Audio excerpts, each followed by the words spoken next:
उधर बांग्लादेश की पूर्व प्रधानमंत्री शेख हसीना के बेटे सजीब वाजिद जॉय ने राजनीति में उतरने का ऐलान कर दिया। उन्होंने आशंका जताई कि अगर बांग्लादेश की राजनीति में जमात इस्लामी ने पकड़ बना ली तो वहां अल्पसंख्यकों और खासतौर पर हिंदुओं का रहना मुश्किल हो जाएगा और बांग्लादेश में रहने वाले अल्पसंख्यकों के हक की लड़ाई लड़ने का दावा करते हुए ही शेख हसीना के बेटे सजीब वाजिद जॉय ने राजनीति में उतरने की घोषणा कर दी। सजीब वाजिद जॉय ने दलील दी कि कट्टरपंथी संगठन जमात इस्लामी बांग्लादेश में अल्पसंख्यकों और खासतौर पर हिंदुओं पर अत्याचार बंद नहीं करेगा और उनके मुताबिक शेख हसीना के बांग्लादेश छोड़ने के बाद तो वहाँ हालात और बिगड़ गए, क्योंकि उनके बांग्लादेश से निकलने के बाद वहाँ लगातार हिंदुओं को निशाना बनाया गया। वहाँ उपद्रवी हिंदुओं और बाकी अल्पसंख्यकों की जान के दुश्मन बन गए और ये मामले थमने का नाम ही नहीं ले रहे। आरोप लगाया गया कि वहां जमात इस्लामी से जुड़े कुछ लोगों ने एक हिंदू लड़की को सबके सामने अगवा कर लिया और उसे अपने साथ ले गए। इसके अलावा वहां एक बाइक शोरूम को भी आग के हवाले कर दिया गया क्योंकि उसका मालिक हिंदू था और वहां एक दो नहीं बल्कि सैकड़ों हिंदुओं को इसी तरह से निशाना बनाया गया। इसके बाद वहां के हालात पर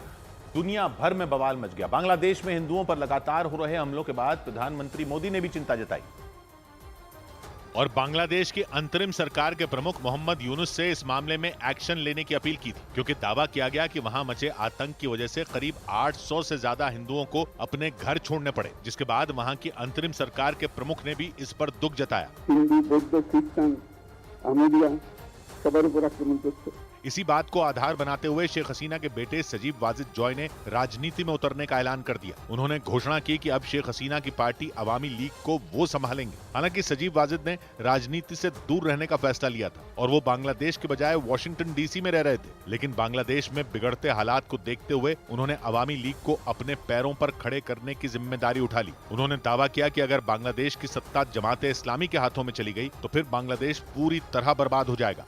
क्योंकि शेख हसीना के बेटे सजीब वाजिद जॉय ने दावा किया कि भले ही बांग्लादेश में सरकार खालिदा जिया की पार्टी बीएनपी बनाए, लेकिन उसे चलाने का काम जमात इस्लामी ही करेगी। उनके मुताबिक ये वहां रहने वाले अल्पसंख्यकों के लिए बहुत खतरनाक साबित हो सकता है, क्योंकि जमात इस्लामी एक बेहद कट्टरपंथी संगठन माना जाता है जिसकी सोच तालिबान से मिलती जुलती है। जमात इस्लामी भी तालिबान की तरह इस्लाम के नियम कायदों पर चलने की बात करता है और माना जा रहा है उसके हाथों में बांग्लादेश की बागडोर आने के बाद वहां कट्टरपंथ का बोलबाला हो जाएगा।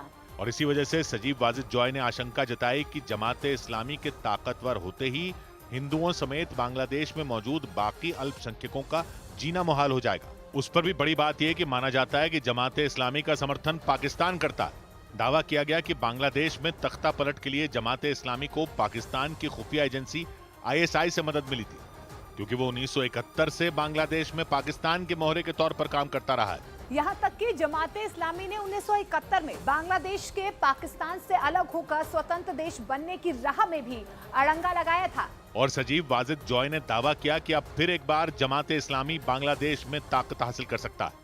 उन्होंने आशंका जताई कि अगर ऐसा हो गया तो बांग्लादेश हिंदुओं के लिए नर्क बन सकता है और इसका असर भारत पर भी पड़ेगा, क्योंकि सजीब वाजिद जॉय के मुताबिक बांग्लादेश में प्रताड़ित हो रहे हिंदू भारत से शरण की गुहार लगाएंगे।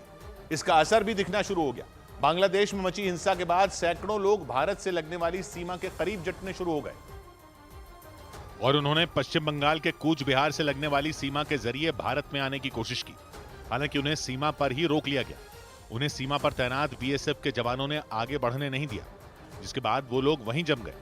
वो सब भारत से मदद की गुहार लगाते नजर आए। इससे एक दिन पहले भी इसी तरह की तस्वीरें सामने आई थी।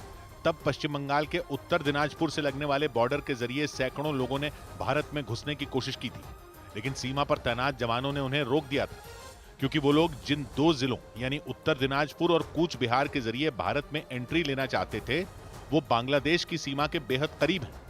बांग्लादेश भारत के साथ कुल 4096 किलोमीटर की सीमा साझा करता है, जो भारत के पश्चिम बंगाल, असम, मिजोरम, मेघालय और त्रिपुरा से लगती है।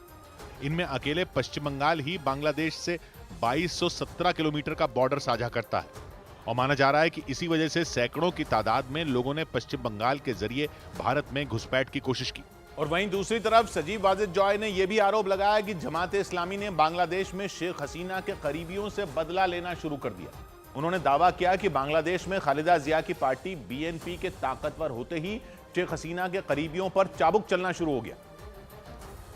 और इस कड़ी में नया नाम जुड़ा शेख हसीना के बेहद करीबी रहे मेजर जनरल जियाउल हसन का, जो 3 दिन पहले तक बांग्लादेशी सेना के खुफिया विभाग के प्रमुख थे। लेकिन 3 दिन पहले उन्हें बर्खास्त कर दिया गया और सेना ने उन्हें बांग्लादेश छोड़कर दुबई जाने की इजाजत भी दे दी। हालांकि जैसे ही वो दुबई जाने के लिए ढाका एयरपोर्ट पहुंचे, सेना ने उन्हें गिरफ्तार कर लिया, क्योंकि उन पर शेख हसीना के शासनकाल में सैकड़ों लोगों की हत्याएं करवाने और उन्हें गायब करवाने के आरोप लगे। और दावा तो ये तक किया गया कि उनके पास शेख हसीना से जुड़े कई अहम राज भी हो सकते हैं। इसलिए फौज ने उन्हें पहले बांग्लादेश छोड़ने की आजादी दी और फिर पूछताछ के बहाने रोक लिया, क्योंकि जब तक वो पद पर थे उनके पास सोशल मीडिया और फोन टैपिंग के जरिए बांग्लादेश के किसी भी शख्स पर नजर रखने की ताकत थी। और माना जाता है कि ये ताकत उन्हें इसलिए मिली थी क्योंकि वो शेख हसीना के भरोसेमंद लोगों में एक थे। लेकिन पासा पलटते ही ये उनके लिए खतरनाक साबित हुआ, क्योंकि शेख हसीना के देश छोड़ने के बाद बांग्लादेश की सेना ने ही उन्हें गिरफ्तार कर लिया